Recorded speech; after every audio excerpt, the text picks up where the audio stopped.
प्रेमी सज्जनों तथा आर्य बंधुओं, विशेषकर मैं आज आप लोगों से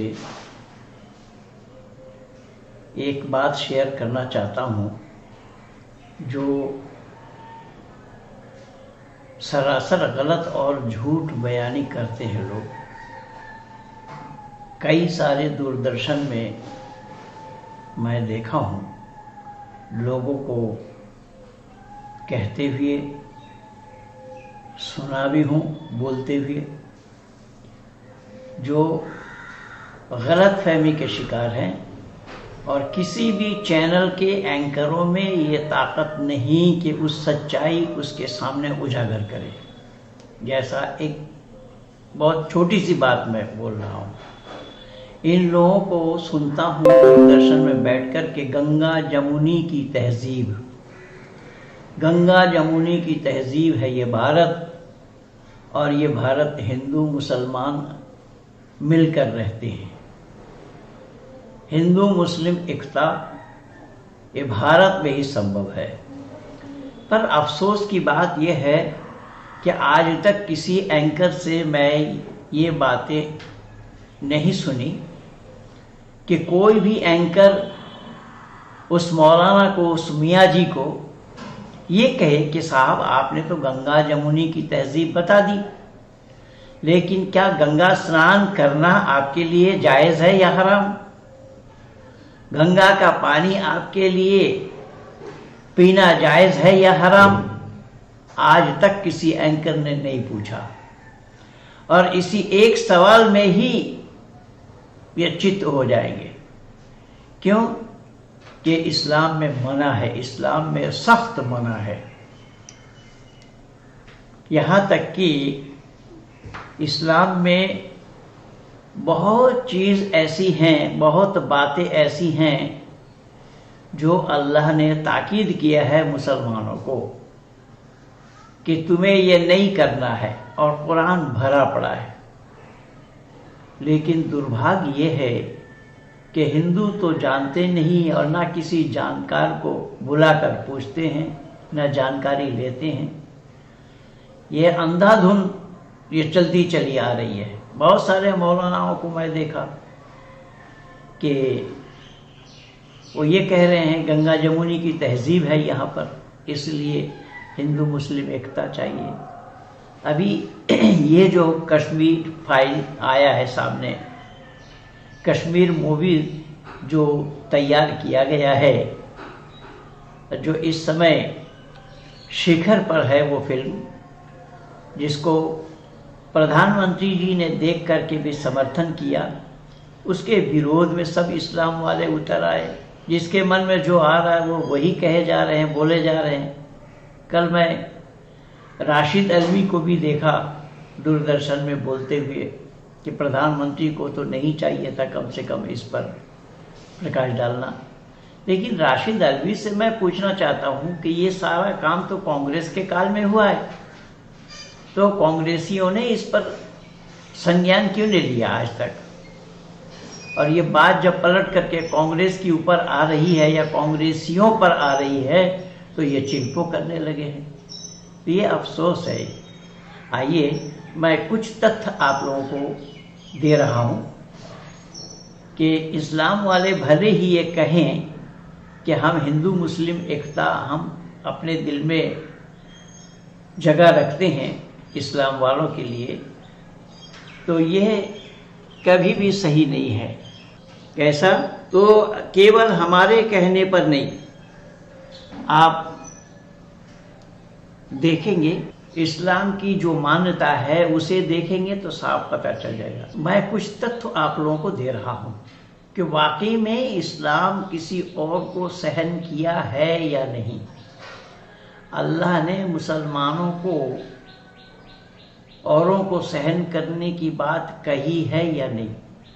अल्लाह ने तो कुरान में बहुत जगह मना किया है। मुसलमानों से दोस्ती तक, गैर मुस्लिमों से दोस्ती तक रखने के लिए मना किया है। जैसा कुरान में ही अल्लाह ने जिक्र फरमाया है, ला यत्तखिज़िल मोमिनूनल काफिरीन औलिया मिन दूनिल मोमिनीन वमन यफ़अल ज़ालिक फ़लैसा मिनल्लाहि फ़ी शय्इन इल्ला अन तत्तक़ू मिन्हु तुक़ा व युअज़्ज़िरुकुमुल्लाहु नफ़्सहु व इलल्लाहिल मसीर। ये सूरह आल इमरान आयत नंबर 28। यही आयत सूरह अन-निसा आयत नंबर 144, सूरह माइदा आयत नंबर 57, सूरह मुजादिला के अंदर में भी आया है, मुसलमानों को छोड़कर गैर मुस्लिमों से दोस्ती तक न रखो, दिली और जुबानी। अगर तुम दोस्ती रखते उन मुसलमानों से, मैं अल्लाह तुमसे दोस्ती नहीं रखता। अब धरती पर कौन ऐसा मुसलमान होगा जो अल्लाह से दुश्मनी करे, यानी अल्लाह का आदेश का उल्लंघन करे, जिसको अल्लाह ने मना किया है उसे मुसलमान करे, यह संभव नहीं है। और अल्लाह ने तो साफ कहा है कि अगर तुम लोग गैर मुस्लिमों से दोस्ती रखते हो तो मैं तुम लोगों से दोस्ती नहीं रखता। तो क्या कोई मुसलमान ऐसा होगा जो अल्लाह जहाँ दोस्ती न रखने की बात कही और उस काम को मुसलमान करे? ये संभव ही नहीं है, क्योंकि इस्लाम वालों की मान्यता यही है कि अल्लाह ने जो उपदेश दिया है वो पत्थर की लकीर है, और ये हर जगह इसी तरीके से ये काम इन लोगों ने अमल किया है। दूसरी बात ये है कि इस्लाम में कहाँ कहाँ कैसे कैसे भेद पैदा किया है, वो मैं 2-4 आंकड़ा आप लोगों के सामने प्रस्तुत कर रहा हूँ। जैसा आप मुस्लिम मोहल्ला में रहते हैं, आपने इस्लाम का तौर तरीका सीखा, आपने किसी मुसलमान को अस्सलामु अलैकुम कहा, तो उसके जवाब में वालेकुमुस्सलाम कहने की अनुमति इस्लाम में नहीं है। उनको कहना पड़ेगा हदाकल्लाह, अल्लाह आपको हिदायत दे। अर्थात हिदायत क्यों दे? क्योंकि आप गुमराह हैं। जो गैर इस्लामी हैं वो सब गुमराह हैं, और अल्लाह ने साफ शब्दों में जिक्र फरमाया है, अल्लाह ने साफ शब्दों में मुसलमानों को मना किया है। सिर्फ इतना ही नहीं, कहीं मस्जिद में आप गैर मुस्लिम मस्जिद तामीर के लिए पैसा दे रहे हैं, तो गैर मुस्लिमों का पैसा मस्जिद के गर्भगृह में लगना संभव नहीं है। अर्थात बैरूनी मस्जिद में लगे, अर्थात पेशाब खाना में, पखाना में, मस्जिद से बाहर वो पैसा लगाया जाए। तो क्या इस्लाम में भाईचारा है? यही गंगा जमुनी तहजीब है जो ये कह रहे हैं। मैंने बहुत बड़े बड़े लोगों को सुना, अरशद मदानी को भी सुना मैंने, कि गंगा जमुनी की तहजीब ये बात कहते हुए, लेकिन गंगा जमुनी की तहजीब ये है या नहीं है, मैं तो प्रमाण दे रहा हूं। ये इस्लाम में मना है, और इस्लाम में मना है केवल हिंदुओं को खुश करने के लिए। ये कहते हैं ये संभव नहीं है, और हिंदू तो अकल के अंधे और गांठ के पूरे हैं, ये अकल के दुश्मन हैं। इनको कुछ भी अता पता नहीं है, कुछ कह दे तो ये फूल कर कुप्पा हो जाते हैं कि मुसलमान। इन हिंदुओं को इतना तो पता कर लेना चाहिए था कि जो मुसलमान अपने लोगों को ही नहीं बख्शे। हज़रत मोहम्मद साहब ने अपने जीवन काल में 27 लड़ाइयाँ लड़ी, अपने 4 दांत भी तोड़वाए, अपना चाचा अबू जहल को भी मारा, और उनके और जितने चाचा थे एक भी ईमान नहीं लाए। हज़रत मोहम्मद साहब के नवासे जो हज़रत अली के बेटे थे, फातिमा के बेटे थे, हसन और हुसैन, उनको किसने मारा? कोई आरएसएस वालों ने जा कर के मारा, विश्व हिंदू परिषद वालों ने मारा, कोई हिंदू संगठन ने मारा, क्या आर्य समाजियों ने मारा? कौन मारा? इन इस्लाम वालों ने मारा। तो जब इस्लाम को ही सहन नहीं कर सकते हैं, वो औरों को सहन क्यों और कैसे करेंगे?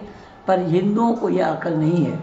जो हिंदू इस भारत में मुसलमानों को जगह दी, वो कितने एहसान फरामोश है कि इनके एहसान को आज तक नहीं मानते हैं, और ये कह रहे हैं हम तो हकदार हैं इसके, जैसे उनके बाप दादा की ही ज़मीन है ये। तो इस तरीके से बेतुकी बातें करते हैं जो हिंदुओं को समझने के लिए ज़रा सा भी दिमाग नहीं है, और हिंदुओं की अदूरदर्शिता के कारण ये सारा काम हुआ है। वो तो मैं पहले ही बोला हूँ, कई बार ने बोला। यही तरीका हर जगह लागू है। आप देखेंगे सब जगह यही तरीका लागू है। इस्लाम में भेद पैदा किया है मानव समाज के अंदर, मानव को मानवों से लड़ाने का काम किया है इस्लाम ने, ईसाइयत ने। इसीलिए मैं ये निवेदन कर रहा हूँ कि गंगा जमुनी तहजीब भले ही ये कहें, किंतु गंगा स्नान इनके लिए हराम, गंगा का पानी पीना इनके लिए हराम। तो क्या गंगा जमुनी तहजीब का क्या तात्पर्य है, गंगा जमुनी तहजीब का क्या मानी है? केवल इतना ही नहीं है, और बहुत सी बातें हैं जहाँ इस्लाम मानवता विरोधी कार्य किया है, मानवता विरोधी उपदेश दिया है। इस्लाम में मानवता नाम की कोई चीज़ नहीं है। ये तो मैं बहुत बार बोल चुका हूँ कि इंसानियत की बू तक नहीं है, क्योंकि मानवता वही है, इंसानियत वही है जिसे वेद में उपदेश दिया गया है। आत्म सर्वभूतेषु, समस्त आत्माओं को अपनी आत्मा के समान जानना, ये उपदेश वेद में है। ऋषि मुनियों ने ये उपदेश दिया है परमात्मा की प्रेरणा से कि समस्त आत्माओं को अपनी आत्मा के समान जानना। और इन्हीं बातों को महाभारत की भाषा में कहा गया है, आत्मा नाम प्रतिकूलानि परिश्राम न समाचरे। जो अपने आत्मा के लिए सही न लगे, औरों के लिए ऐसे विचार अपने मन में नहीं लाना। ये है वैदिक परंपरा। वैदिक परंपरा ये भी है, परमात्मा से हम प्रार्थना करते हैं, सर्वे भवन्तु सुखिनः सर्वे सन्तु निरामया सर्वे भद्राणि पश्यन्तु मा कश्चित् दुर्भाग् भवेत्। हे ईश, सब सुखी हो, कोई न हो दुखारी, सब हो निरोग भगवन धन ध्यान के भंडारी। सब भद्र भाव देखें, सन्मार्ग के पथिक हों, दुखिया न कोई होवे सृष्टि में प्राणधारी।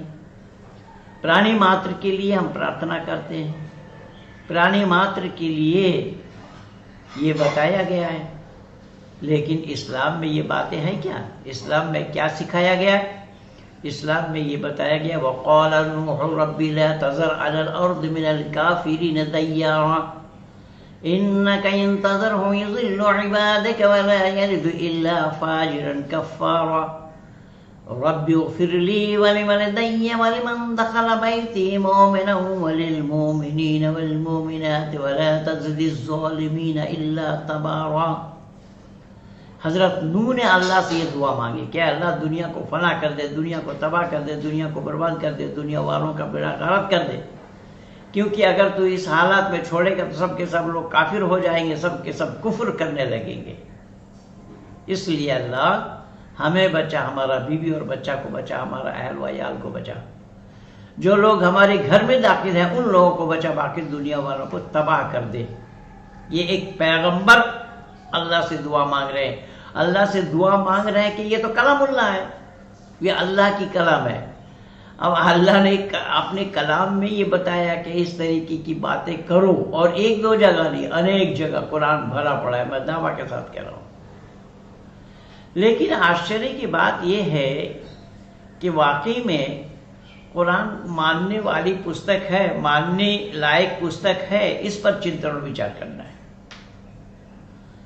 जिस पैगंबर के लिए मैं बताया हूँ, हजरत नूह अलैहिस्सलातु वस्सलाम, जो हजरत आदम सबसे पहले पैगंबर थे, उनके फौत होने के 1642 साल के बाद जिनका आगमन हुआ था, इन्होंने हाथ उठाकर दुआ मांगा, अल्लाह ने इनकी दुआ कबूल कर ली, और अल्लाह ने दुआ कबूल करते हुए फरमाया, हत्ता इज़ा जाअ वफरतुन नूर कुल्ला मिल फीहा मिन कुल्li ज़ौजैन इस्नैन व अहलका इल्ला मन सबक़ अलैहिल क़ौलु मन आमना व मा आमना मअहु इल्ला क़लील।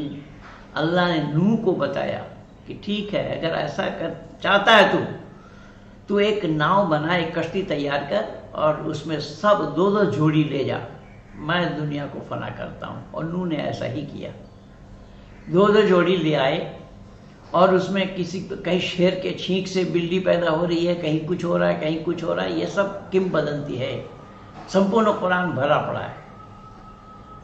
तो नूह अपने नाव बनाकर उस नाव में सबको ले आए।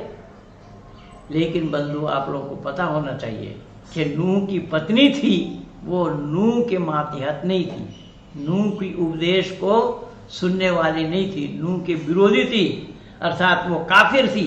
और अल्लाह में ये ताकत नहीं, अल्लाह में ये दम नहीं, जबकि अल्लाह ने सब जगह दम भरा है कि मैं जो चाहता हूँ वो करता हूँ, मैं जो चाहूँगा सो होगा, मैं जो चाहूँगा सो करूँगा, ये सब बोला है, लेकिन कुछ भी नहीं कर सकता अल्लाह। मैं दावा के साथ कह रहा हूँ। अगर इस पर कोई डिबेट करना चाहे तो बंदा हाजिर है, आए सामने, मैं कुरान से सारा हवाला प्रस्तुत करूँगा। अल्लाह कुछ भी नहीं कर सकते।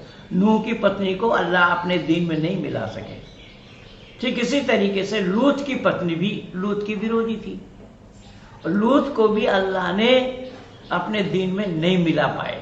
ये दो पत्नियां हैं दो पैगंबरों की जो काफिर हैं, अपने दीन में नहीं मिला सके। जो पैगंबर, पैगाम लाने वाले, अल्लाह का पैगाम पहुंचाने वाले औरों तक, औरों को अपने में शामिल करने वाले, औरों को अपने अल्लाह के दीन में मिलाने वाले ऐसे हैं, तो जो अपने पत्नी को ही नहीं मिला पाए वो औरों को क्या मिला रहे होंगे? जिन्होंने अपने पत्नी को ही नहीं मिला पाया अपने दीन में, तो औरों को क्या मिला रहे हैं? ये तो सवालों के घेरे में है। और अल्लाह भी उस पर, अल्लाह की कोई पहल नहीं है। अल्लाह ने खामखा बोला कि मैं जो चाहता हूँ वो करता हूँ, मैं जो चाहता हूँ वही होता है, मैं जो चाहूँगा वो होगा, आदि आदि। देखिए यहाँ अल्लाह ने जिक्र फरमाया अपनी कलाम में, तबारकल्लज़ी बियदिहिल मुल्क व हुवा अला कुल्लि शैइन क़दीर अल्लज़ी खलक़ल मौत वल हयाता लियब्लुकुम अय्युकुम अहसनु अमला व हुवल अज़ीज़ुल गफ़ूर अल्लज़ी खलक़ा सबअ समावातिन तिबाक़न मा तरा फ़ी ख़ल्क़िर रहमानि मिन तफ़ावुतिन फ़रजिइल बसर हल तरा मिन फुतूरी सुम्मरजिइल बसर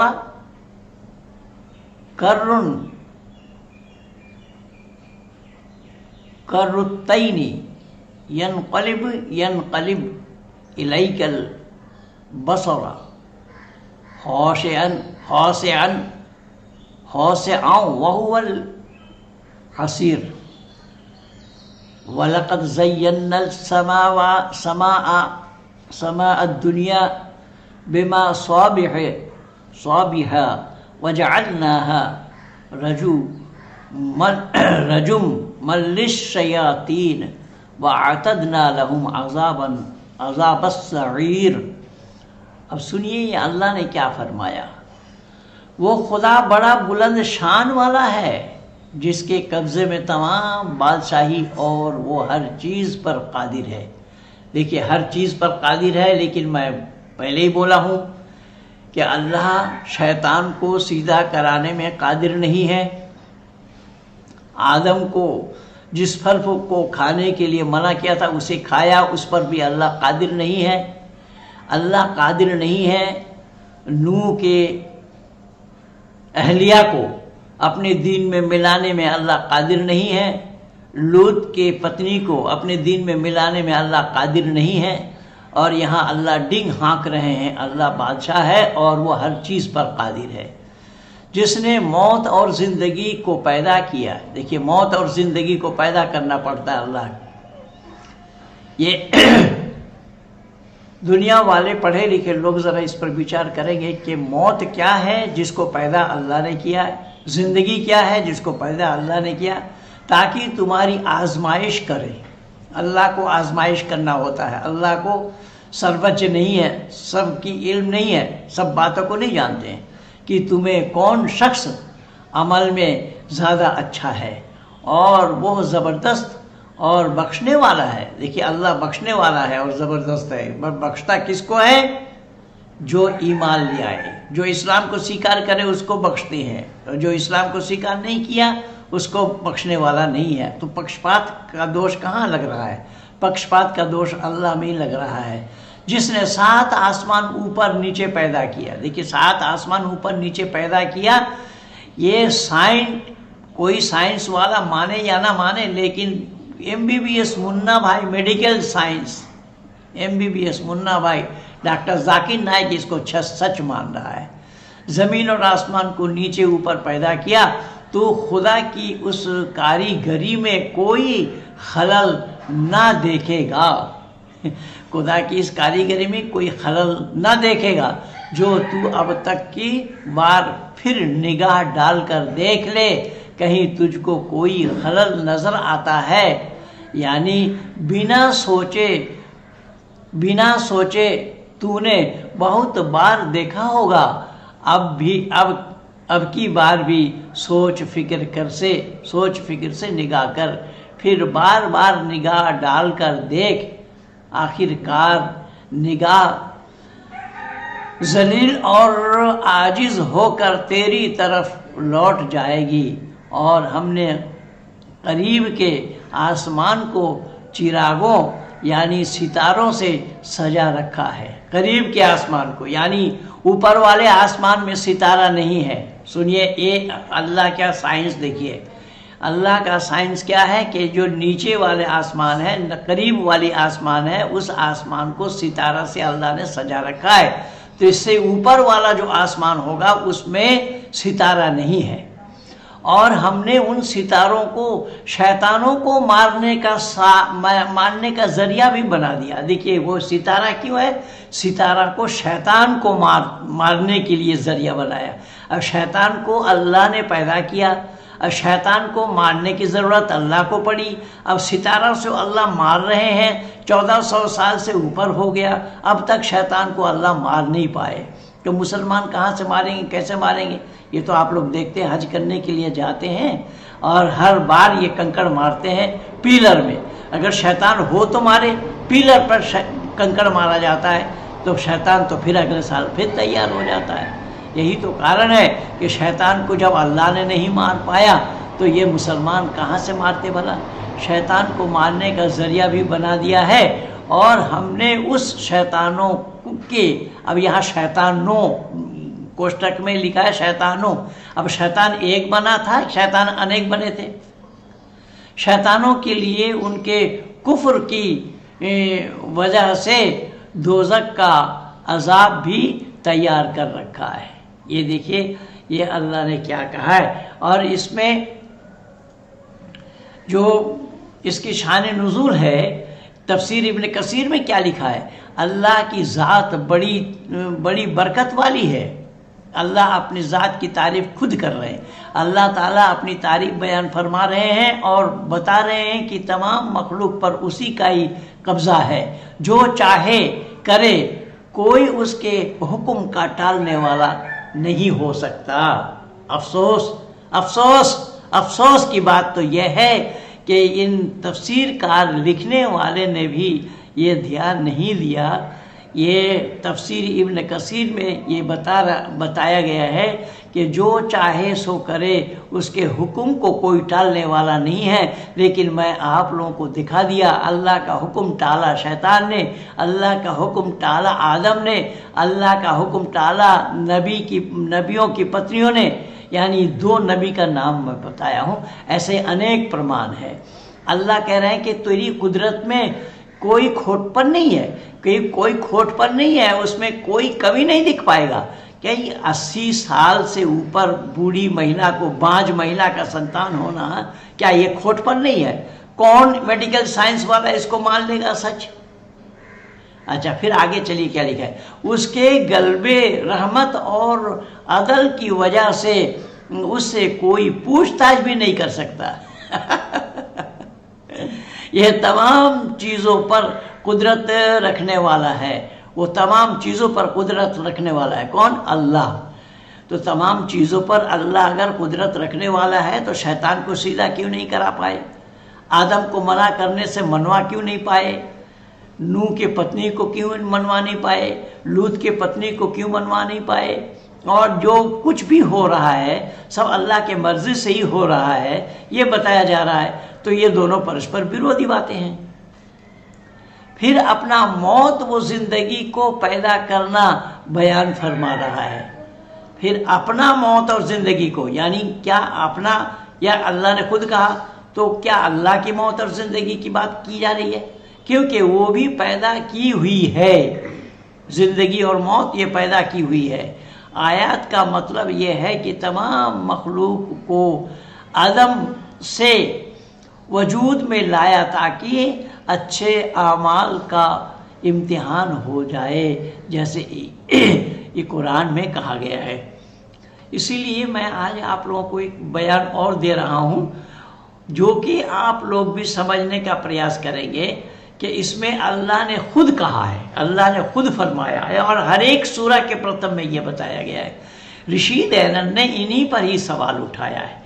ऋषि दयानंद ने सत्यार्थ प्रकाश के 14 समुल्लास को भी यहीं से शुरू किया है।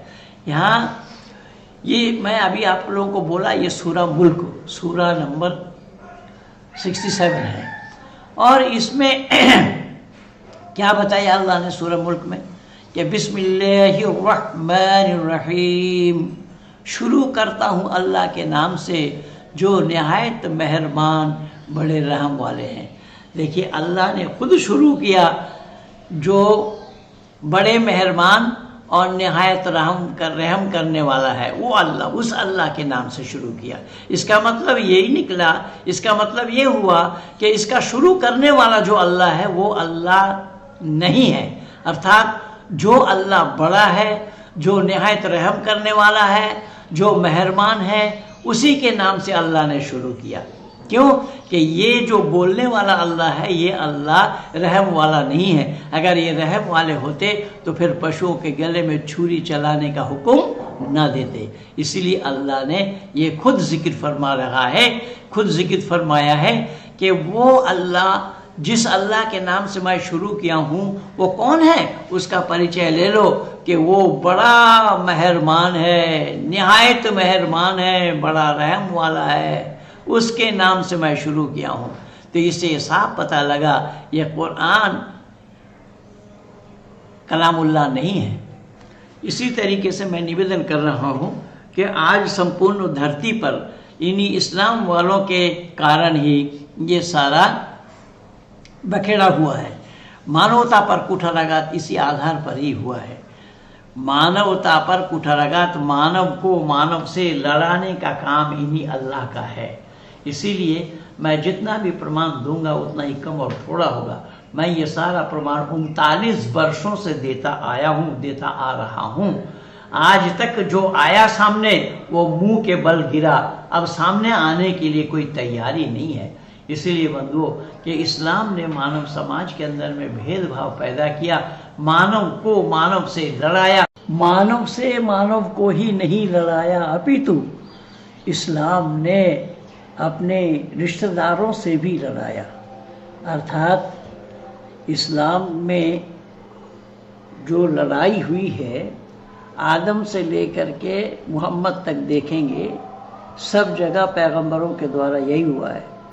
आदम के 2 बेटों को अल्लाह ने मरवाया, अल्लाह के हुक्म से मारा, और उसको कौवे के दिखाने पर मिट्टी में दफनाया। ये सब अल्लाह का ज्ञान है। हज़रत मोहम्मद साहब के नवासे को मारा, हज़रत अली को मारा, हज़रत मोहम्मद साहब ने अपने चाचाओं को मारा। ये इस्लाम को फैलाने के लिए, क्यों, क्या कारण था कि इस्लाम उन्होंने स्वीकार नहीं किया था। तो इस्लाम स्वीकार जो ना करे वो मौत के घाट उनको उतारा जाएगा। और कश्मीर फाइल में भी यही दिखाया गया, यही बताया गया कि उस मूवी में, उस पिक्चर में, कि वहाँ पर मस्जिद से ये ऐलान किया गया कि इस्लाम स्वीकार करो वरना सब महिलाओं को छोड़ करके, औरतों को छोड़ करके पुरुष लोग भाग जाओ। इस्लाम स्वीकार करो वरना मौत के लिए तैयार रहो। ये जीते जागता प्रमाण ये कुरान का ही है। कुरान ने ही ये सारा बखेड़ा किया हुआ है। तो जब तक धरती पर कुरान है तो धरती पर मानव समाज में शांति का आना संभव क्यों और कैसे हो सकता है भला? यही जो कश्मीर में हुआ इसी करीम कुरानी आयतों पर ही चरितार्थ हुआ है। यहाँ अपनों को ही नहीं बख्शा गया तो काफिरों को क्या बख्शेंगे? और उन काफिरों को तो दीन की दावत देने के लिए इस्लाम स्वीकार करो वरना मौत के घाट उतार दिए जाओगे। मौत के लिए तैयार रहो। यही जो चरितार्थ हुआ है कश्मीर में, कश्मीरी फाइल में आप लोग देख रहे हैं, कश्मीर की फिल्म में आप लोग देख रहे हैं, ये सारा खेल कुरान का ही है।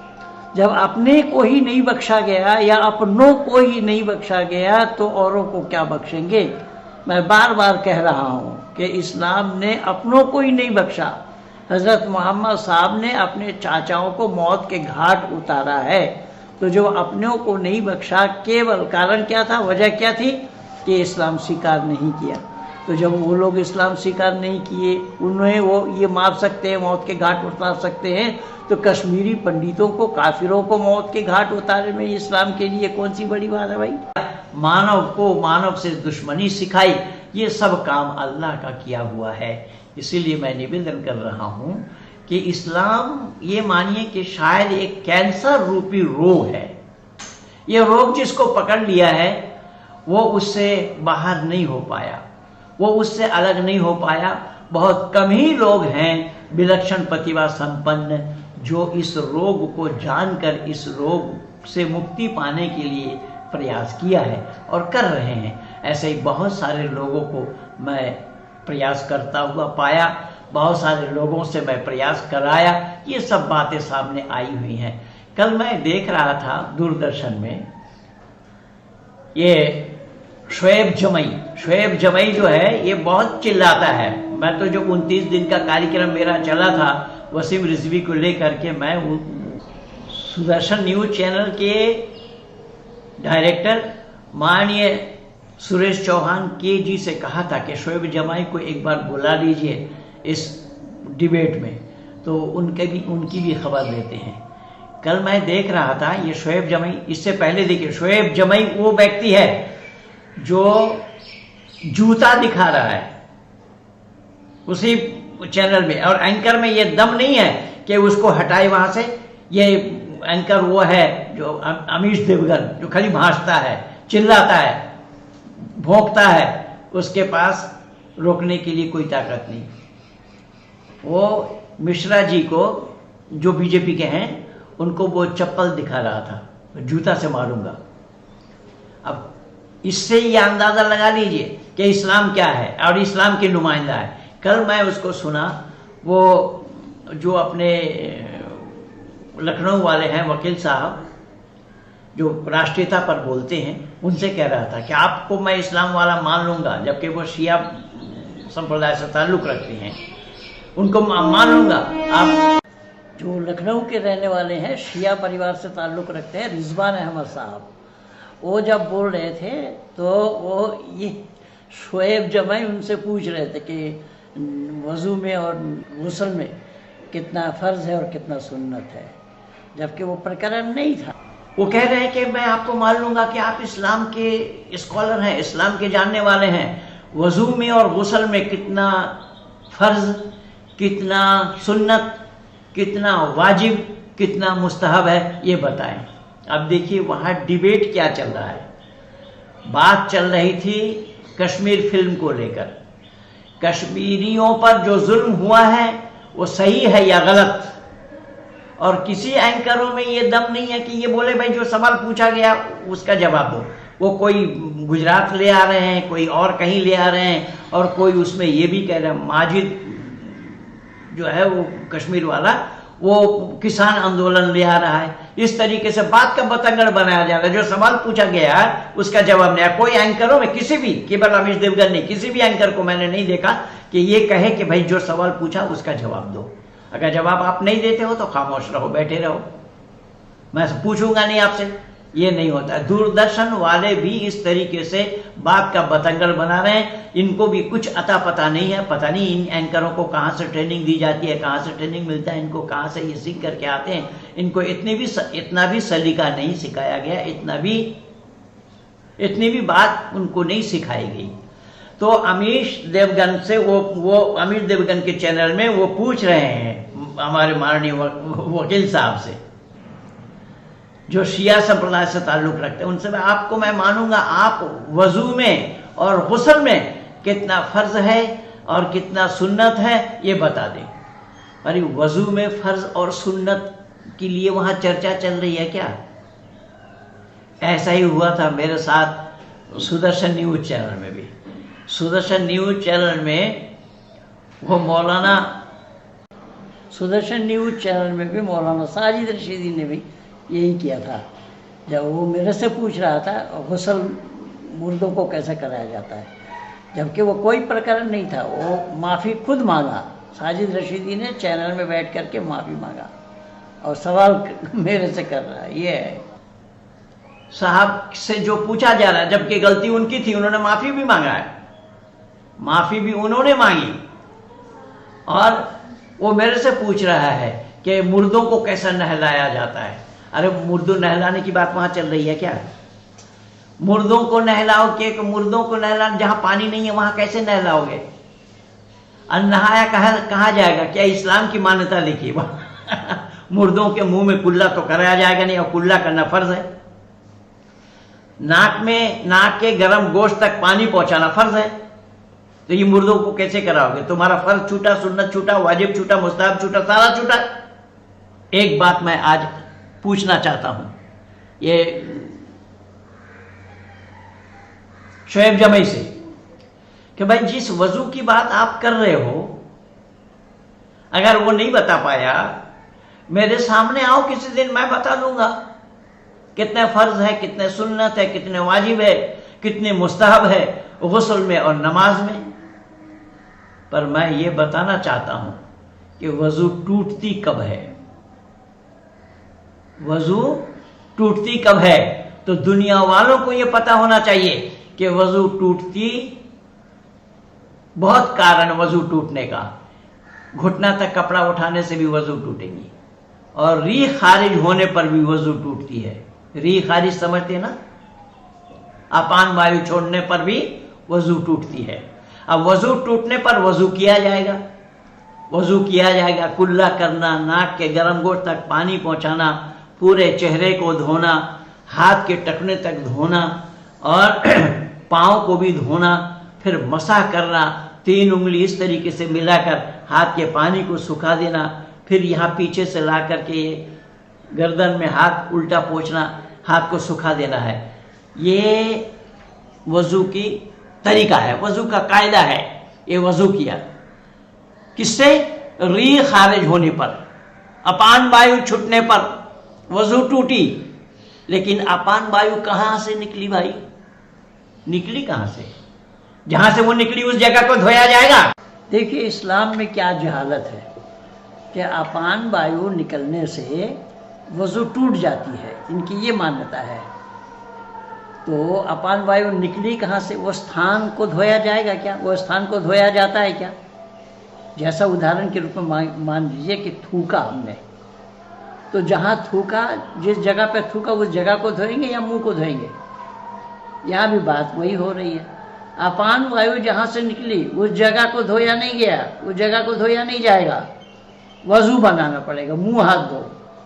तो ये है इस्लाम, अंधविश्वास का भरमार है, जहाँ पर दिमाग से कोई काम ना लिया जाए। इसीलिए तो मैं लिखा हूँ, अकल पर दखल न देने वाले धर्म और मजहब के भेद को क्या जाने, ये मैं बताया हूँ। अरे शोएब जमई, आजा पूरा खानदान को लेकर के। मैं पूछ रहा हूँ संपूर्ण इस्लाम जगत से कि वह अपान वायु जहां से निकलता है उस जगह को धोया जाता है क्या? जब उस जगह को नहीं धोया गया तो फिर तुम पाक कहां से हुए? कैसी तुम्हारी पाकी है? और ये एंकरों को तो पता नहीं है, एंकर क्या जानते भला? मैं बोल रहा हूं कायदे की बात जो उनके जिम्मे में है उसी को ही नहीं बता पा रहे। वो ये नहीं बता पा रहे कि भाई तुम यहां गुजरात की बात क्यों ला रहे हो? यहां प्रकरण चल रहा है कश्मीर का, तो कश्मीर वाली बातें जो है, जो ब्राह्मणों के साथ, कश्मीरी पंडितों के साथ न्याय हुआ या अन्याय, उनके महिलाओं के साथ जो बदसलूकी की गई, ये इस्लाम में जायज है।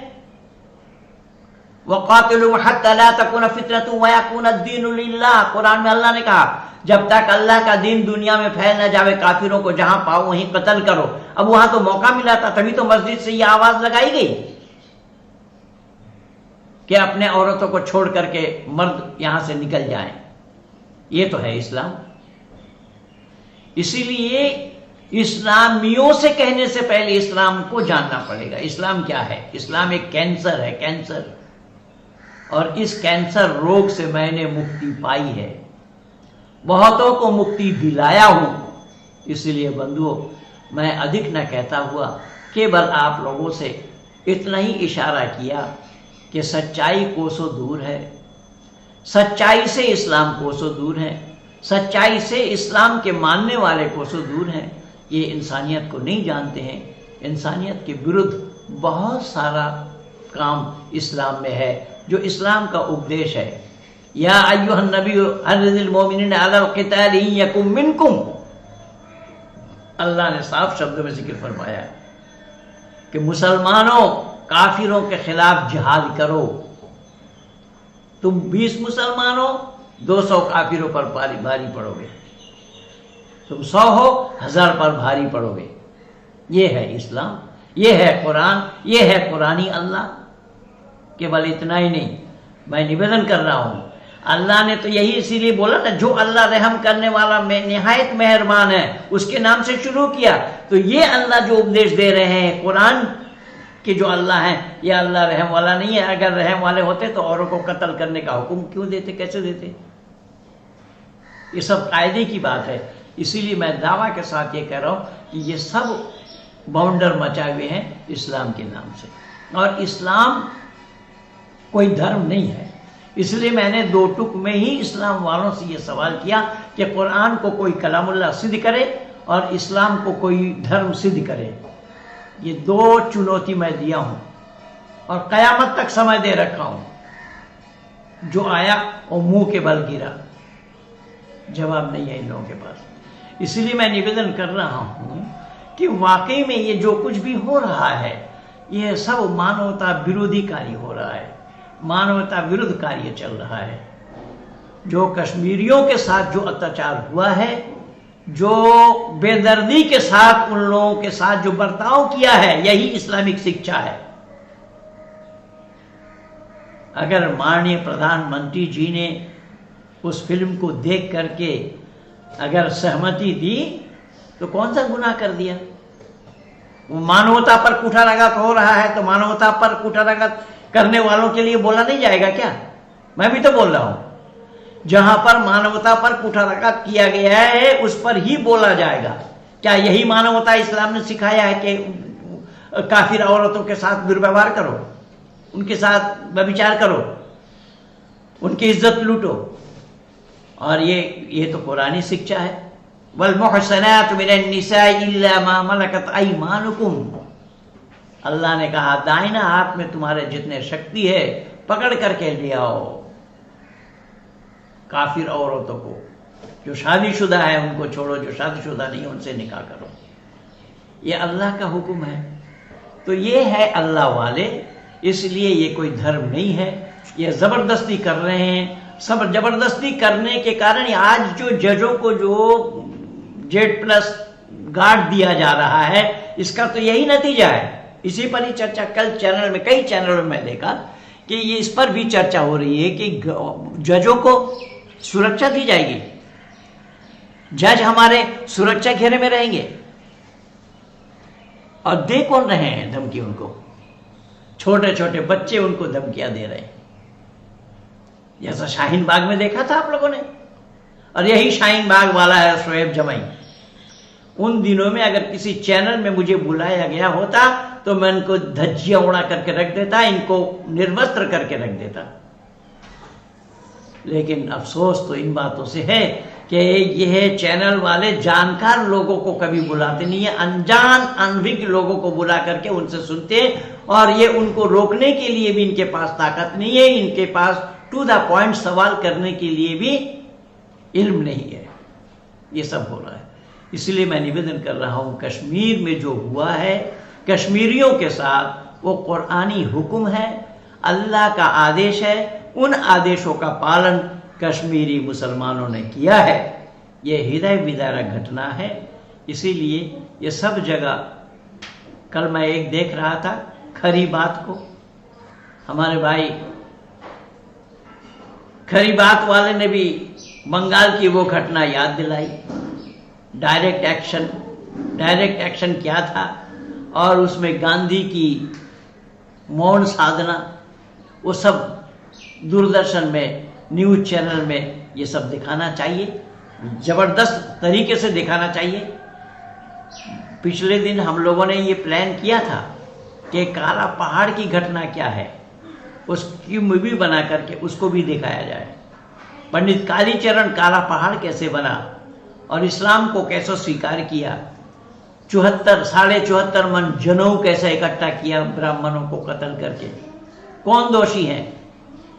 और मूवी उस पर भी बनना चाहिए कि अकबर को दीन इलाही क्यों चलाना पड़ा, अकबर को इस मूर्ख पंडित जाहिल, जिसको लोग बुद्धिमान मानते हैं, उस जैसा जाहिल के कारण ही यह पाकिस्तान बना, पाकिस्तान का जन्म हुआ, पाकिस्तानी आतंकवादियों ने जन्म लिया। अकबर ने बीरबल को बुलाकर कहा था कि तुम्हारे दीन में मुझे मिला लो। इस मूर्ख पंडित ने, इस जाहिल ने क्या किया, घोड़ा गधा को रगड़ रगड़ कर नहला रहा। क्या कर रहे हैं, घोड़ा बना रहा हूं, पर गधा घोड़ा कैसे बनेगा, जब गधा घोड़ा नहीं बनेगा तो आप मुसलमान हिंदू कैसे बनोगे। ये तर्क था इनका, ये पोंगा पंडितों का। इसलिए तो मैं पोंगा पंडितों को चुनौती दे रखा हूं, कोई पोंगा पंडित भी नहीं आ रहा सामने। मैं निवेदन कर रहा हूं कि बहुत हृदय विदारक घटना है, जितना मैं सुनाऊंगा उतना ही कम और थोड़ा होगा। इसी तरीके से ये जो घटना घटी है अब तक के इतिहास के पन्नों में, उन सब पर मूवी बननी चाहिए, उन सब पर फिल्म बननी चाहिए, ताकि दुनिया वालों को भी पता लगे कि इस्लाम रूपी कैंसर जब भारत में घर किया है, उसके बाद से उन्होंने क्या क्या तांडव मचाया है, कहां कहां तांडव मचाया है, ये सब दिखाना चाहिए। तो मैं और अधिक ना लंबा करता हुआ मैं चाहूँगा कि इन्हीं शब्दों के साथ मैं वाणी को विराम दूँ। अक्लमंद राय इशारा काफ़ी है, अक्लमंदों के लिए इशारा काफ़ी होता है। तो मैं बोला बहुत कम, पर इसको ज़्यादा समझना। मेरी ये वीडियो अगर अच्छी लगे तो ज़्यादा से ज़्यादा इसको लाइक करना, शेयर करना, सब्सक्राइब करना, औरों तक पहुंचाने की कृपा करना। आप सब लोगों को बहुत बहुत धन्यवाद। कहिए भारत माता की जय।